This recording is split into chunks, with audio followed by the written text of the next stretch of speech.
Tout a basculé lors d'un après-midi banal, un de ces jeudis lourds et étouffants où le temps semble se figer sous le poids de la routine. Je m'appelle Catherine, j'ai 38 ans, et mon univers se limitait alors au mur grisâtre d'un cabinet comptable dans le quartier de Wola, à Varsovie. La climatisation était une fois de plus en défaillance, et l'air saturé de l'odeur du papier et de l'encre me donnait le vertige. Je traitais des factures de TVA, alignant des chiffres qui ne m'appartenaient pas, quand mon outil de communication a vibré. Un numéro inconnu s'affichait sur l'écran. Mon premier réflexe fut de rejeter l'appel pour ne pas interrompre ma concentration, un pressentiment étrange a guidé mon doigt vers l'icône verte. « Madame Catherine, je vous appelle du centre hospitalier de la rue Banacha. Votre époux, Michel, vient d'être admis suite à un événement tragique sur la route. » La suite de la conversation ne fut qu'un brouillard sonore. L'appareil a glissé de mes mains, s'écrasant sur le parquet avec un bruit sourd. J'ai saisi mon sac, quittant mon poste sans même éteindre mon poste de travail, ni verrouiller la porte du bureau. Dans le taxi qui me menait vers le service des urgences, je me sentais comme une naufragée. Mes ongles s'enfonçaient dans le cuir du siège, et mes lèvres murmuraient des paroles sans suite. Ce n'était pas une prière, une supplique adressée au néant. Pourvu que rien ne change, pourvu que l'édifice de ma vie, construit avec tant de patience durant 7 ans, ne s'effondre pas comme un château de cartes.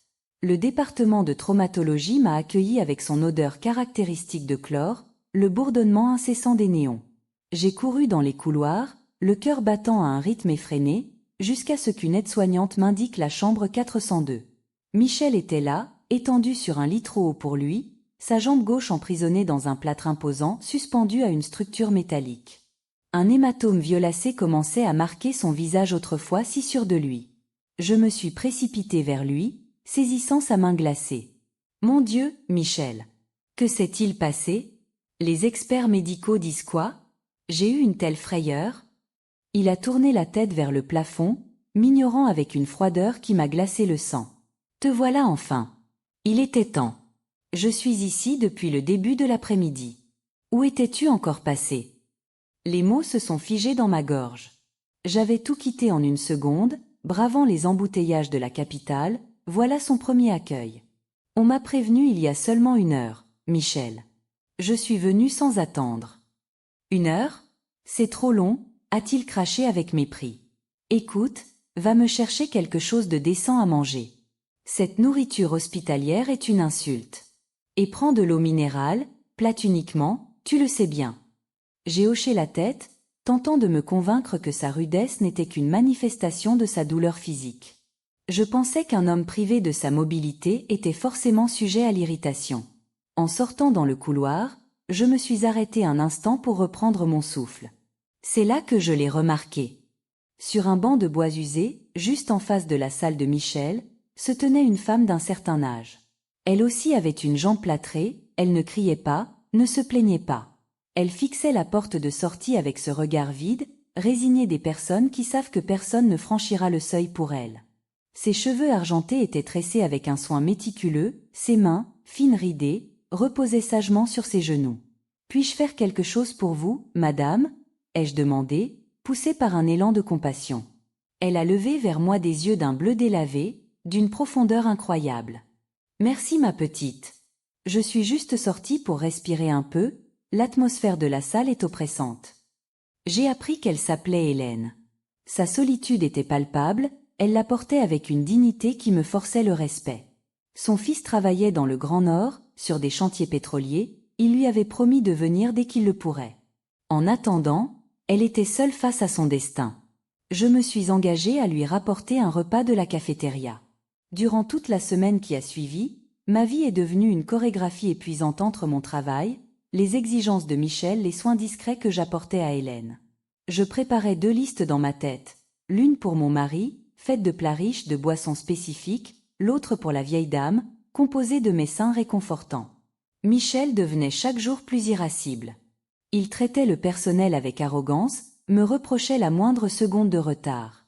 Le 3e jour, il a même jeté sa cuillère à travers la chambre, tachant les couvertures blanches de sauce tomate. « Tu ne peux pas cuisiner autre chose? C'est toujours la même monotonie. » « Je fais de mon mieux, Michel. Dis-moi ce que tu désires pour demain. » Va donc t'occuper de ta protégée d'à côté, puisque tu sembles la trouver plus intéressante que ton propre époux. Je suis resté immobile, sentant le sol se dérober sous mes pieds. Hélène m'observait depuis son lit quand je suis entré dans sa chambre ce soir-là pour lui ajuster son oreiller. « Tu es une femme bien meilleure que ce qu'il mérite, ma chérie, a-t-elle murmuré. Le 5e jour, un homme d'une 50aine d'années, aux traits tirés par la fatigue, aux vêtements froissés, a fait irruption dans la chambre d'Hélène.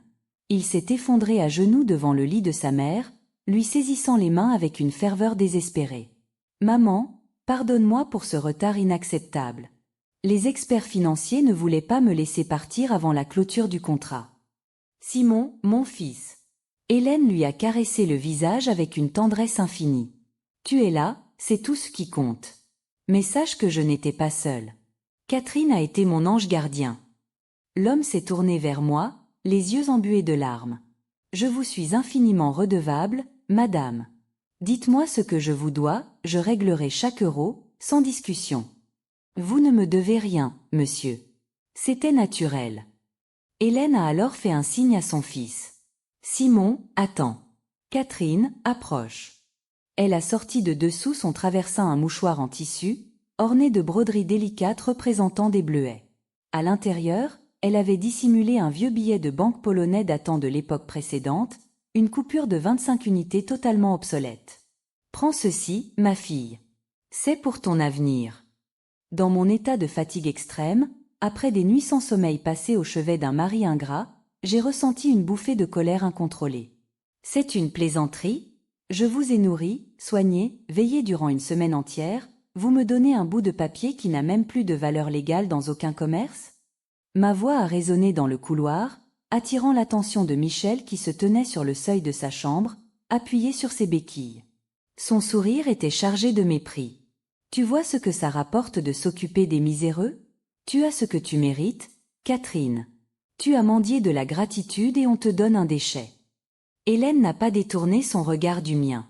Elle a saisi mes mains, serrant mes doigts sur le vieux billet avec une force surprenante. « Écoute-moi attentivement, ma fille. Il y a des objets qui semblent précieux qui sont vides de sens, d'autres qui semblent sans valeur qui contiennent toute une vérité. Ce billet valait autrefois une fortune, aujourd'hui, il n'est plus qu'un souvenir de ce qui a été. Il en va de même pour les paroles des hommes. » Elle m'a entraîné vers le banc du couloir, nous isolant du regard goguenard de Michel. « Catherine, dis-moi la vérité. Est-ce que t'occuper de ton mari t'apporte de la joie ou est-ce un poids que tu traînes par habitude ?» Le silence fut ma seule réponse. « Rappelle-toi ces derniers mois. Te regarde-t-il avec l'éclat d'autrefois?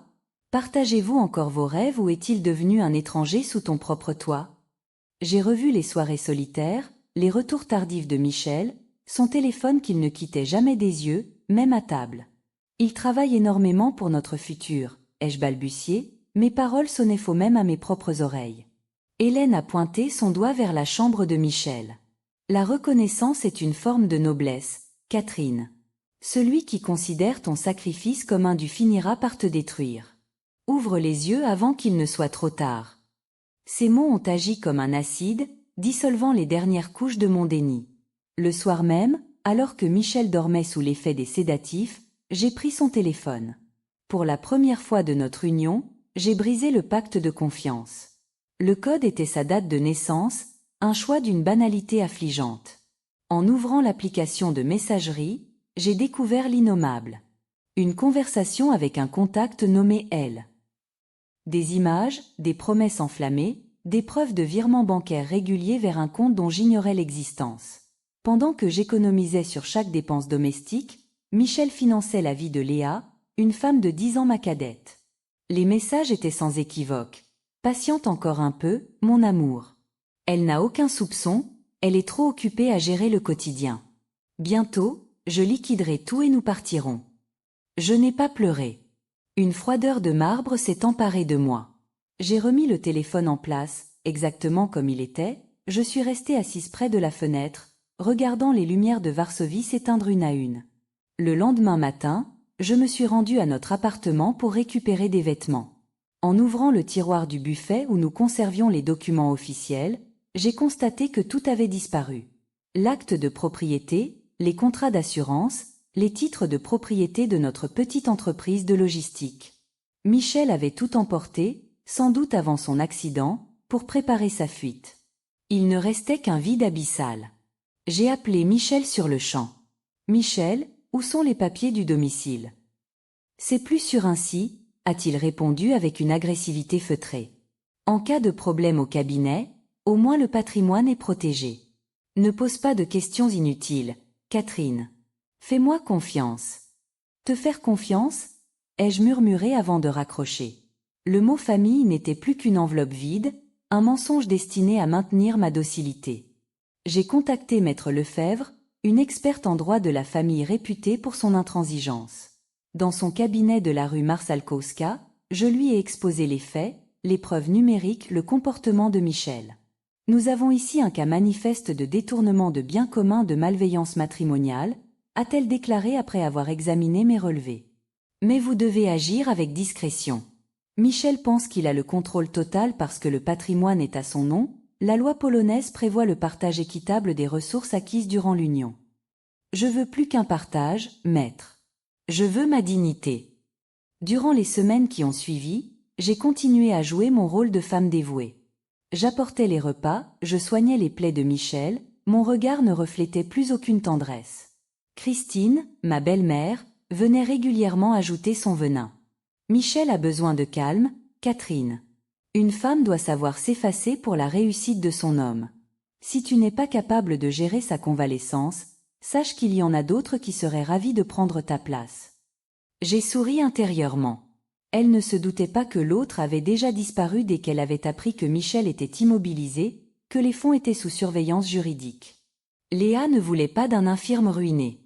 Le jour de l'audience de séparation fut une journée de grisaille, de pluie fine. Michel est arrivé avec sa mère, convaincu que sa position sociale, ses ruses financières le protégeraient. Maître Lefebvre a déposé sur le bureau du juge l'intégralité des preuves.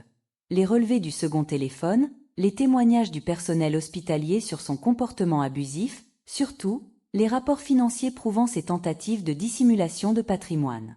Le choc fut total pour Michel. Il a tenté de crier à la manipulation.